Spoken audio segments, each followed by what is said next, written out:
أعوذ بالله من الشيطان الرجيم. بسم الله الرحمن الرحيم. وجاءوا على قميصه بدم كذب قال بل سولت لكم أنفسكم أمرا فصبر جميل والله المستعان على ما تصفون. وجاءت سيارة فأرسلوا واردهم فأدلى دلوه قال يا بشرى هذا غلام وأسروه بضاعة والله عليم بما يعملون. وشروه بثمن بخس دراهم معدودة وكانوا فيه من الزاهدين. صدق الله العظيم.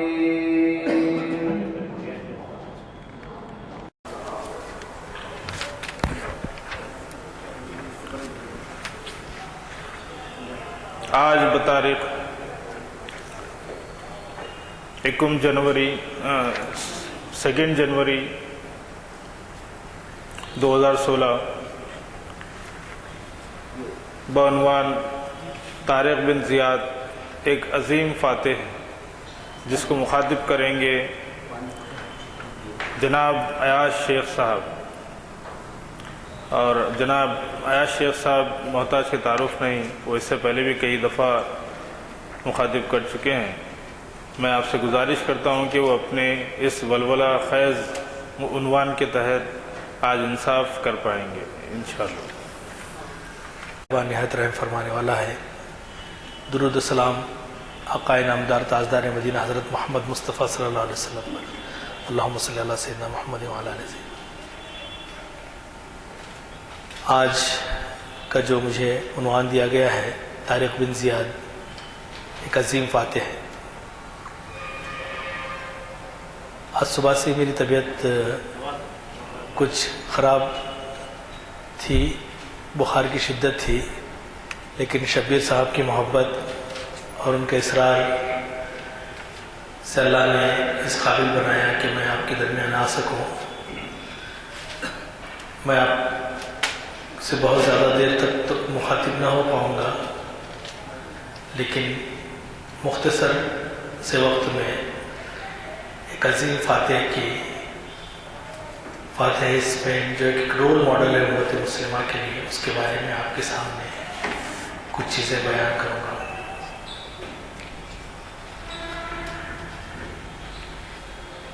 اللہ سبحانہ و تعالیٰ کا پسندیدہ دین اسلام ہے، اور نبی کریم صلی اللہ علیہ وسلم کی سیرت قیامت تک کے لیے ہماری رہنما ہے. نبی کریم صلی اللہ علیہ وسلم ہجرت فرما کر جب مدینہ تشریف لائے اور ایک مدنی ریاست قائم ہوئی، اسی وقت اللہ سبحانہ و تعالیٰ نے اس دین کی اور اس امت کے حق میں یہ لکھ دیا کہ شرق و غرب، شمال و جنوب، ساری جانب اس کا ڈنکا بجے، توحید کا نام لے کر یہ جگہ جگہ نصب کرتے رہیں. اسلام کی دعوت میں جو کشش ہے اس سے قومیں اس کی جانب راغب ہوئیں. ایک ایسے وقت میں جب قیصر و کسریٰ کا ظلم و جبر اپنے عروج پہ تھا، دیگر اقوام میں استحصال، مستضعفین اور کمزوروں کے خلاف طاقتوروں اور دبنگ لوگوں کا جو جبر تھا یہ اپنی جگہ تھا. یہ سارے لوگ، یہ ساری قومیں کسی نجات دہندہ کے انتظار میں تھی کہ کچھ لوگ آئیں اور ہمیں اس سے نجات دلائیں. جب اسلام آیا تو ان قوموں کے لیے ایک بہت بڑا پیغام تھا اسی لیے اسلامی فتوحات کی طرف اگر ہم نظر دوڑائیں تو ہمیں یہ پتہ چلے گا کہ جہاں بھی ہم گئے وہاں کے جابروں سے تو ہمارا مقابلہ ہوا، لیکن وہاں کی مظلوم قوم نے، وہاں کے ایسے لوگ جو دبا دیے گئے تھے، انہوں نے ان کو ویلکم کیا، خوش آمدید کہا اور ساتھ دیا۔ آپ ساری فتوحات دیکھیں، اس کا نتیجہ یہ ہوا کہ بہت تیزی سے اسلام پھیلا، بہت تیزی سے ہماری فتوحات ہوئی۔ ہم اگر تاریخ کا مطالعہ کریں تو ہمیں پتہ چلے گا کہ نبی کریم صلی اللہ علیہ وسلم کے اس دنیا سے پردہ فرمانے کے بعد جس طرح سے ایک عظیم پیمانے پر فتوحات کا سلسلہ جاری ہوا، لوگوں نے جس طرح سے اس دین کو قبول کیا اور اسلام کے زیر سایہ آنے میں اپنے آپ کی خوشی محسوس کی، وہ ہمارے لیے بہت ہی ایک تاریخی حقیقت ہے۔ کون سا ایسا مذہب ہے جو یہ کہے کہ جنگ کے اصول، عام طور پہ جنگ ہوا کرتی تھی، جیسے کہ آج بھی ہم کہتے ہیں کہ جنگ اور پیار میں سب کچھ جائز ہے، لیکن اسلام میں ایسا نہیں ہے۔ اسلام میں سب کچھ جائز نہیں ہے۔ جنگ کے بھی کچھ اصول بتائے گئے ہیں۔ آپ بوڑھوں پہ حملہ نہ کریں، عورتوں پہ حملہ نہ کریں، کمزوروں پہ حملہ نہ کریں، کھڑی فصلوں کو نہ جلائیں، گاؤں کو تخت و تاراج نہ کریں، مذہبی جو سادھو سنت لوگ ہیں، راہب ہیں، پادری ہیں، ان پہ ہاتھ نہ ڈالیں۔ کیسے عظیم الشان اصول اسلام کے۔ اور جب دیگر اقوام نے دیکھا کہ یہ اصول اپنا کر یہ قوم اس طرح سے فتح کرتی ہے اور فتح یاب ہونے کے بعد اسی قوم کے لوگوں کو وہاں کا ذمہ دار بھی بنایا جاتا ہے، تو بہت متاثر ہوا۔ تو ہم دیکھتے ہیں کہ اسلام شرق و غرب میں پھیل گیا۔ اب میں اپنے عنوان کی طرف آ رہا ہوں۔ میں طارق بن زیاد رحمۃ اللہ علیہ کے تعلق سے جو بات آپ کے سامنے کہنا چاہ رہا ہوں وہ یہ کہ ایک عظیم سپہ سالار ساری دنیا میں آج تک بھی جنہیں یاد رکھا جاتا ہے، یہ سپہ سالار شمالی افریقہ میں موسیٰ بن نصیر جو گورنر تھے خلافت کے، ان کی حکومت تھی، اور وہاں سے اندلسیہ جسے آج ہم اسپین کہتے ہیں، اس کی جانب وہاں پہ ایک بادشاہ تھا جس کا نام تھا روڈرک، جو کہ اس پہ قابض تھا اور اس نے ظلم و ستم کا بازار گرم کیا ہوا تھا۔ وہاں کے اقوام اس کے ظلم و ستم کی چکی میں پس رہی تھی۔ انہوں نے پیغام بھیجا ہے کہ آئیے ہم کو اس ظلم سے نجات دلائیے۔ آپ کو یہ بات ہمیں اور مجھے اور آپ کو یہ بات ذہن نشین کرنی چاہیے کہ اسلامی فتوحات میں سے بہت ساری فتوحات ایسی ہیں جسے مظلوم قوموں نے خود دعوت دی ہمیں کہ آئیے اور ہمیں نجات دلائیے۔ تو اسپین کی طرف موسیٰ بن نصیر جو گورنر تھے، انہوں نے ایک بربر قبیلے کے نوجوان طارق کو، زیاد کے بیٹے طارق کو کہا کہ آپ ایک لشکر لے کر جائیں اور اسپین کو یا پھر اندلس کو وہاں کے بادشاہ سے مقابلہ کریں۔ اب دیکھیے اس زمانے میں طارق بن زیاد 7,000 کا لشکر لے کے نکلتے ہیں، بعض تاریخ کے روایتوں میں 12,000 کا لشکر بھی کہا گیا ہے، اور وہ اندلس کے ساحل پر ایک چٹان پہ اترتے ہیں جسے آج جبرالٹر کہا جاتا ہے۔ در حقیقت یہ جبل طارق ہے جہاں پہ طارق نے اپنا پڑاؤ ڈالا تھا۔ وہاں اترنے کے بعد وہ سامنے دیکھتے ہیں کہ روڈرک کا لشکر جلال وہاں پہ ہے، 1,00,000 سے زیادہ سپاہیوں، سارے ہتھیاروں سے لیس یہ لشکر سامنے کھڑا ہوا ہے، اور ان کے مقابلے میں 7,000 فوجی ہیں۔ ان کا ساز و سامان بھی اتنا نہیں ہے جتنا کہ روڈرک کا تھا۔ طارق بن زیاد نے جب پڑاؤ ڈالا تو سب سے پہلے انہوں نے جو حکم دیا، اور شاید دنیا جب تک قائم رہے اس مثال کو نہیں بھلا سکتی، جسے آج بھی ہمارے یہاں انگریزی میں محاورتاً برننگ دا بوٹس کہا جاتا ہے۔ انہوں نے حکم دیا کہ پہلے کشتیاں جلاؤ، جن کشتیوں میں ہم آئے تھے ان کشتیوں کو جلا دیا جائے۔ پھر اس کے بعد آپ نے ایک ولولہ انگیز تقریر کی۔ آپ نے کہا کہ دوستو، ہم اپنے وطن سے دور یہاں پر مظلوموں کو نجات دلانے کے لیے امن کا پیغام لے کر، سلامتی کا پیغام لے کر آئے ہیں۔ آپ کی آنکھیں شاید ایک لشکر جرار کو دیکھ کر، روڈرک کے لشکر کو دیکھ کر خیرہ ہو رہی ہوں۔ اب آپ کے سامنے دو ہی راستے ہیں کہ اللہ پہ بھروسہ کرو اور اس لشکر سے بھڑ جاؤ، اللہ تعالیٰ تمہیں فتح دے گا، یا پھر بھاگنے کا کوئی راستہ تمہارے پاس نہیں، اس لیے کہ کشتیاں میں نے جلا دی۔ اب اگر تم بھاگتے ہو تو پکڑے جاؤ، قتل کر دیے جاؤ، یا ذلت کی زندگی گزارے جاؤ، یا تو تمہارے سامنے یہ پورے کا پورا ملک پڑا ہوا ہے کہ جسے تم فتح کر سکتے ہو، یا تو تمہارے سامنے موت ہے جو سمندر کی شکل میں۔ یہ تقریر بہت ہی ولولہ انگیز تقریر انہوں نے کہی کہ اسے سن کر فوجوں میں جوش بھرا، اور مومن کا حساب تو ہم جانتے ہی ہیں۔ علامہ اقبال نے جسے کہا کہ کافر ہو تو شمشیر پہ کرتا ہے بھروسہ، مومن ہو تو بے تیغ بھی لڑتا ہے سپاہی۔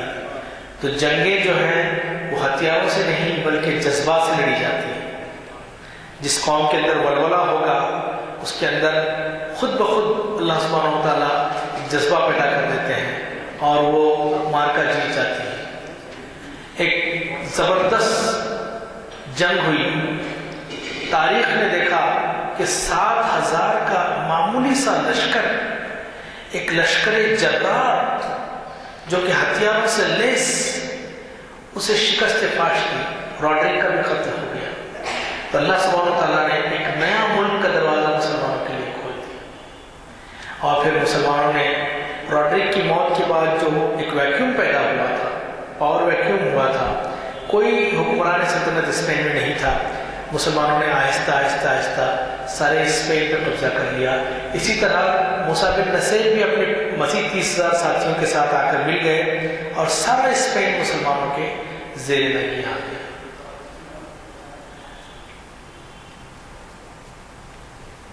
اس واقعے نے یہ بات ثابت کی ہے، اور ہمیشہ سے یہ بات ثابت ہوئی ہے کہ اگر ہم اللہ پہ بھروسہ کریں، جب قوم اللہ پہ بھروسہ کرتی ہے اور محض اللہ تعالیٰ کی رضا کے لیے میدان میں اترتی ہے، تو اللہ تعالیٰ اسے ضرور کامیابی بخشتا ہے۔ اسی لیے کسی شاعر نے کیا خوب کہا ہے کہ فضائے بدر پیدا کر، وہ بدر کی فضا پیدا کر، فضائے بدر پیدا کر، فرشتے تیری نصرت کو اتر سکتے ہیں گردوں سے قطار اندر قطار۔ اس زمانے میں بھی ایک بڑی فوج کو، خیر آج کل جو معاملات ہیں اس سے مجھے لینا نہیں ہے، لیکن ایک حقیقت ہے کہ سوویت روس جیسی سپر پاور کو ایک معمولی قوم نے، افغان نے شکست پائی، جسے روس کو افغانستان چھوڑ کے جانا پڑا۔ تو دوستوں، اس کے بعد یہ ہوا کہ 200-300 سال تک تو چھوٹی چھوٹی حکومتیں مسلمانوں کی وہاں پہ ہوئی، چلتی رہی، لیکن جب اموی سلطنت کا زوال شروع ہوا تو اموی سلطنت کا ایک شہزادہ عبد الرحمن وہ اسپین کی طرف آیا، اور انہوں نے ایک زبردست کارروائی کر کے سارے اسپین کو ایک مملکت بنایا، اور 800 سال مسلمانوں نے یہاں حکومت کی۔ 800 سال۔ اور یورپ جب جہالت میں تھا، جہالت کی تاریکی میں تھا، تو اسپین میں علم کی شمع روشن تھی۔ ایسٹرونومی، میڈیسن، کون سی ایسی فیلڈ ہے جس میں مسلمان اپنی کوشش نہیں کر رہے تھے؟ مسلمانوں پہ جو یہ الزام عائد کیا جاتا ہے کہ وہ دین سے قریب ہو جاتے ہیں، یا دینی تعلیم اپنا لیتے ہیں تو دنیاوی ترقی سے دور ہو جاتے ہیں، لیکن اسپین نے 800 سال بتایا کہ 800 سال وہاں پہ علم کے چشمے ابلتے رہے. یہاں تک کہ فنون لطیفہ میں بھی مسلمانوں نے کوئی امتیاز حاصل کیا کہ آج بھی یورپ اس کی تخلیق کے مجبور ہے. یہ جان کر ہمیں تعجب ہوگا کہ اندلس کی سینٹرل لائبریری جو اس وقت تھی قرطبہ میں، اس کے اندر 4.5 لاکھ کتابیں تھیں. اس زمانے میں جب چھپائی کا مکمل رواج نہیں تھا. بڑی بڑی عظیم الشان چیزیں وہاں سے یورپ کی طرف گئی. آج جس طرح سے ایک انگریزی زبان ایک عالمی زبان بن گئی ہے، اس کے بغیر ہمارا گزارا نہیں. اس وقت یورپ کے لوگ پڑھنے کے لیے اندلس آیا کرتے تھے. اندلس کی جامعات میں، اندلس کی یونیورسٹیز میں ان کے ایڈمیشنز ہوتے تھے. یہ یہاں سے پڑھتے پھر اس پڑھائی کو لے کر اپنے ملکوں میں جاتے. اس وقت عربی رابطے کی زبان تھی، ٹیکنالوجی کی زبان تھی، تعلیم کی زبان تھی، سائنس کی زبان تھی. ایک عظیم الشان کلچر، بہترین تہذیب سامنے آتی. کسی یورپین دانشور سے کہا کہ اگر اندلس میں مسلمانوں کا زوال نہ ہوتا، اگر اسپین میں مسلمانوں کا زوال نہ ہوتا اور مسلمانوں کی حکومت وہاں قائم رہتی تو کیا ہوتا؟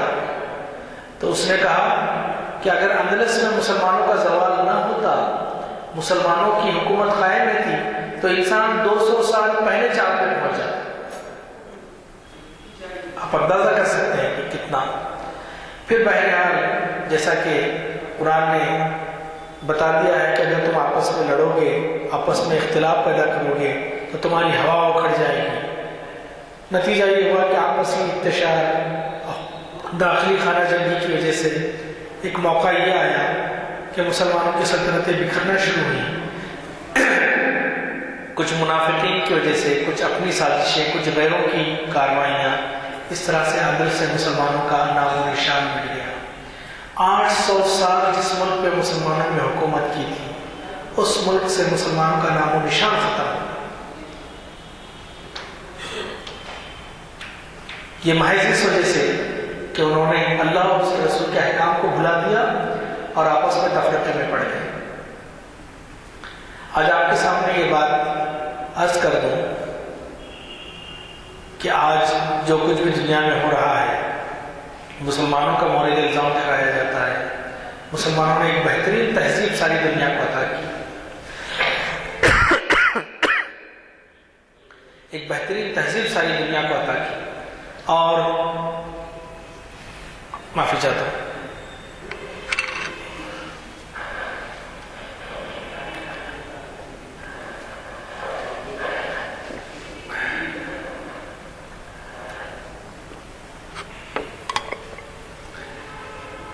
اندلس سے جو کتابیں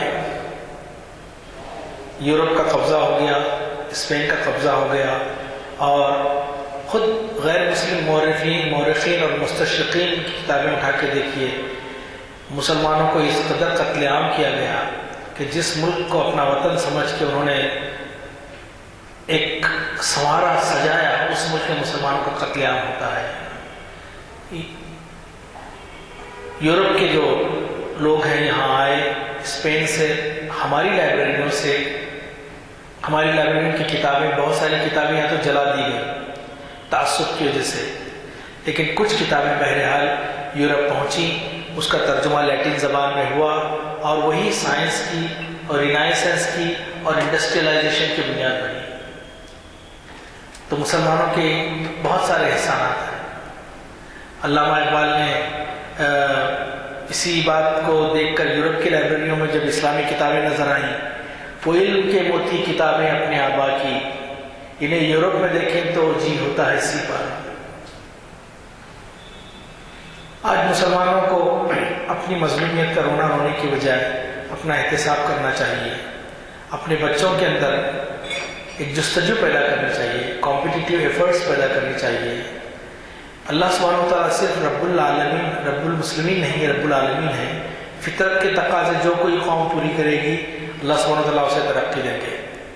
اگر آج ہم چاہتے ہیں کہ دوبارہ امامت کا تاج اس ملت کے سر پہ رکھا جائے تو اسے چاہیے کہ وہ آگے بڑھنے کی بجائے 1400 سال پیچھے پلٹ جائے اور رہنمائی حاصل کرے کتاب و سنت سے.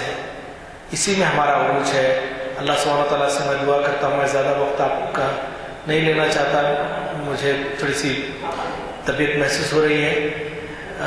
میں اللہ تعالیٰ سے دعا کرتا ہوں کہ اللہ سبحانہ و تعالیٰ ہمارے نوجوانوں میں طارق بن زیاد, محمد بن قاسم جیسا ولولہ عطا فرمائے, اور ہمارے بزرگوں میں موسیٰ بن نصیر جیسا, خالد بن ولید جیسا اور صحابہ اکرام جیسا ایک جذبہ عطا فرمائے, تاکہ یہ قوم دوبارہ عروج حاصل کر سکے, تاکہ یہ قوم ملت کو دوبارہ عروج حاصل کر سکے. ساری انسانیت پیاسی ہے, ساری انسانیت مظلوم ہے, وہ دیکھ رہی ہے کسی نجات دہندہ کی طرف. اللہ کرے کہ یہ امت مسلمہ نجات دہندہ بن جائے. میں آپ ایک مرتبہ شبیر صاحب کا اور آپ تمام صاحب کا شکریہ ادا کرتے ہوئے اپنی بات ختم کرتا ہوں. وآخر دعوانا ان الحمدللہ رب العالمین.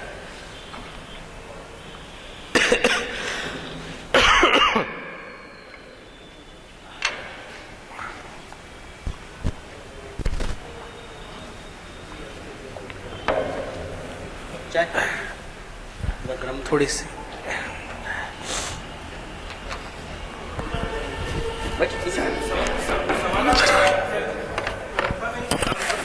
نہیں, اب ہاں میں چل آٹو ٹھہرایا ہوں میں.